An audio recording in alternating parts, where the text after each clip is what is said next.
ಇದಕ್ಕೆ ಕಾರಣಕರ್ತರು ಸುಮಾರು 11 ವರ್ಷಗಳ ಹಿಂದೆ 2015 ಜನಪ್ರಿಯ ಸನ್ಮಾನ್ಯ ಶ್ರೀ ನರೇಂದ್ರ ಮೋದಿಜಿ ಈ ಒಂದು ಕೈಮಗ್ಗ ದಿನಾಚರಣೆಯನ್ನು ಚೆನ್ನೈಯಲ್ಲಿ ಉದ್ಘಾಟನೆ ಮಾಡಿದ್ವಿ. ಯಾಕೆ ಉದ್ಘಾಟನೆ ಮಾಡೋದಂದ್ರೆ, ನಾವು ಇತಿಹಾಸ ತಗೊಂಡಾಗ ರೈತರು ಎಷ್ಟು ಮುಖ್ಯನೋ ನೇಕಾರರು ಅಷ್ಟೇ ಮುಖ್ಯ. ನೇಕಾರ ವೃತ್ತಿ ನಶಿಸಿ ಹೋಗಬಾರ್ದು. ಇವೆಲ್ಲ ನೋಡ್ತಾ ಇದ್ದೇವೆ.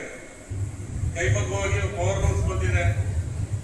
ಇದ್ರ ಮುಂದಿನ ದಿನಗಳಲ್ಲಿ ನಮ್ಮ ಪುಟಗಳಲ್ಲಿ ನೋಡ್ಬೇಕಾಗುತ್ತೆ.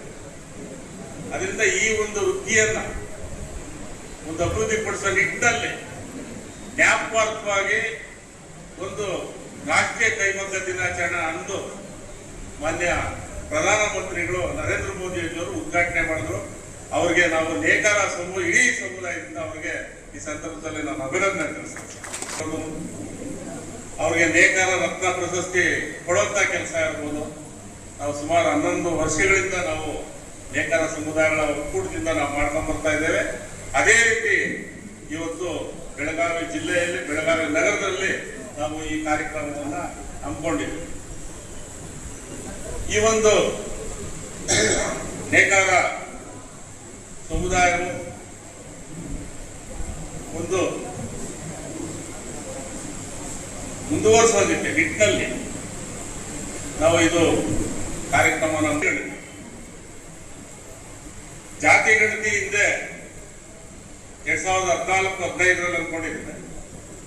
ಹಿಂದಿನ ಸರ್ಕಾರ ಸಮೀಕ್ಷೆ ಮಾಡಿದೆ ಕಾಂತರಾಜು ಆಯೋಗದಿಂದ.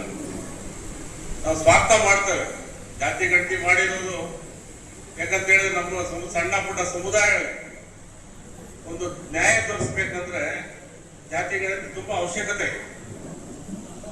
ಆದ್ರೆ 2014-15 ಜಾತಿ ಗಣತಿ ಹಿಂದಿನ ಸರ್ಕಾರ ಮಾಡಿ ಇತ್ತೀಚೆಗೆ ನಿಮ್ಗೆಲ್ಲ ಗೊತ್ತಿರೋ ಬಿಡುಗಡೆ ಮಾಡಿದಾಗ ಇಡೀ ರಾಜ್ಯದಲ್ಲಿ 231 ಜಿಲ್ಲೆಗಳಲ್ಲಿ 224 ಕ್ಷೇತ್ರದಲ್ಲಿ 9,28,000 ನಮೂದಾಗಿರೋದು ನಮ್ಮ ಗಮನಕ್ಕೆ ಬಂದಿದೆ. ಅದು ನಾವು ವಿರೋಧ ಮಾಡ್ತೇವೆ. ನಮ್ಮ ಜನಸಂಖ್ಯೆ ಇಡೀ ರಾಜ್ಯದಲ್ಲಿ ಸುಮಾರು 50 ಲಕ್ಷ ಜನಸಂಖ್ಯೆ ಇದೆ ಅಂತ ನಾವು ಹೇಳ್ತಾ ಇದ್ದೇವೆ. ಆದ್ರೆ ನಮ್ಗೆ ಅಂಕಿಅಂಶ ಗೊತ್ತಿಲ್ಲ. ನಾವೇನ್ ಮಾಡ್ಬೇಕು? ನಾವು ಜನಪ್ರತಿನಿಧಿ ಹತ್ರ ಹೋದಾಗ ಯಾರ ಹತ್ರ ನಾವು ಏನಾದ್ರು ನಾವು ಹೇಳ್ಬೇಕಂದ್ರೆ ನಮ್ಮ ಜನಸಂಖ್ಯೆ ಎಷ್ಟಿದೆ ಅಂದ್ರೆ, ನಿಮ್ ಜನಸಂಖ್ಯೆ ಹೇಳ್ತೀರಿ 50 ಲಕ್ಷ 60 ಲಕ್ಷ ಅಂತೀರಿ, ಇನ್ನೊಬ್ರು ಇನ್ನೊಂದಷ್ಟು ಅಂತೀರಿ. ಆದ್ರೆ ಅದು ನಿಮ್ದೆಲ್ಲ ತಗೊಂಡಾಗ ಎಲ್ಲರದು 15-16 ಕೋಟಿ ಜನಸಂಖ್ಯೆ ಇದೆ ಅಂತ ಹೇಳ್ತೀವಿ.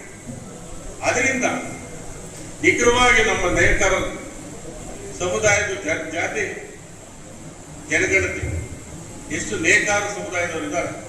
ಏನ್ ನಾವು ಈಗ ತಾನೇ ನಮ್ಮ ಜಿಲ್ಲಾಧ್ಯಕ್ಷರು ಹೇಳಿ ದೇವಾಂಗ, ಪಟ್ಸಾಲಿ, ಕುರುಚೆಟ್ಟಿ, ಸೊಪ್ಪಳ ಶಾಲೆ, ಅಡಗಾರ, ತೊಗಟವೀರ, ಪಟ್ಸಾಲಿ, ಸೆಗುಂದರ್ ಸಂಘ, ಜಾಡ, ಈ ಅನೇಕ ನಾವು ಅಂಗಗಳಿಂದ ನಾವು ಕರೀತಾ ಇದ್ದೀವಿ. ಈ ಒಂದು ಜನಸಂಖ್ಯೆ ನಮ್ಗೆ ಗೊತ್ತಾಗ್ಬೇಕಂದ್ರೆ ನಾವೆಲ್ಲ ಮಠಾಧೀಶರೆಲ್ಲ ಸೇರಿ, ನೇಕಾರ ಸಮುದಾಯಗಳ ಅಧ್ಯಕ್ಷರೆಲ್ಲ ಸೇರಿ ನಾವು ಒಂದು ನಿರ್ಧಾರ ತಗೊಂಡ. ಆ ನಿರ್ಧಾರ ಏನಂದ್ರೆ, ನಾವೇ ಒಂದು ಸಮೀಕ್ಷೆ ಮಾಡೋಣ. ಕೇಂದ್ರ ಸರ್ಕಾರವನ್ನು ಮಾಡ್ತಾ ಇದ್ರೆ ನಾವು ಸ್ವಾಗತ ಮಾಡೋಣ. ರಾಜ್ಯ ಸರ್ಕಾರ ಮರು ಸಮೀಕ್ಷೆ ಮಾಡಿ ಅದನ್ನು ಸ್ವಾಗತ ಮಾಡೋಣ, ಇಲ್ಲ ಅಂತ ಹೇಳಲ್ಲ. ನಾವು ಯಾವುದು ವಿರೋಧ ಮಾಡಲ್ಲ. ಆದ್ರೆ 2014 ಮಾಡಿರೋದು ನಾವು ವಿರೋಧ ಮಾಡ್ತೇವೆ. ಯಾಕಂದ್ರೆ ನಿಖರವಾಗಿ ನಮ್ಮ ಜನಸಂಖ್ಯೆ ನಮಗೆ ಸಮಾಧಾನ ಇಲ್ಲ. ಜಾತಿ ಗಣತಿ ಹಾಕಬೇಕಾಗಿದೆ. ಯಾಕಂತ ಹೇಳಿದ್ರೆ ಈ ಭಾಗದಲ್ಲಿ ಇವಾಗ ಬೆಳಗಾವಿ ದಕ್ಷಿಣ ಭಾಗ ಅನ್ಕೊಂಡಿದ್ದಾರೆ. ಈ ಭಾಗದಲ್ಲಿ ನೇಕಾರರು ಎಲ್ಲೆಲ್ಲಿದ್ದಾರೆ ನಿಮ್ಗೆ ಗೊತ್ತಿದೆ. ದೇವಾಂಗದವರು ಎಲ್ಲಿದ್ದಾರೆ, ಪಟ್ಸಾಲಿ ಎಲ್ಲಿದ್ದಾರೆ, ಕುರುಶೆಟ್ಟಿ ಎಲ್ಲಿದ್ದಾರೆ, ನಿಮ್ಗೆ ಗೊತ್ತಿರ್ತದೆ. ನೀವು ಜಾತಿಯ ಗಣತಿಯಲ್ಲಿ ಈ ಒಂದು ಜಿಲ್ಲಾಧ್ಯಕ್ಷರಲ್ಲಿ ಒಂದು ನಾನು ಮನವಿ ಮಾಡ್ತಾ ಇದ್ದೇನೆ. ಒಂದು ಪ್ರಮುಖರ ಒಂದು ಸಭೆ ಸೇರಿ ಜಾತಿ ಗಣತಿ ಒಂದು ವಿಧಾನಸಭಾ ಕ್ಷೇತ್ರದಲ್ಲಿ ಎಷ್ಟು ಹೋಬಳಿಗಳು ಬರ್ತದೆ, ಎಷ್ಟು ಗ್ರಾಮಗಳು ಬರ್ತದೆ, ಒಂದು ಗ್ರಾಮ ಮಟ್ಟದಲ್ಲಿ ಒಂದು ಮನೆಯನ್ನು ಬಿಡದೆ ಒಂದು ಜಾತಿ ಗಣತಿ 100 ಆಗ್ಬೇಕಂತ ಹೇಳಿ ಸಂದರ್ಭದಲ್ಲಿ ತಮ್ಮಲ್ಲಿ ವಿನಯ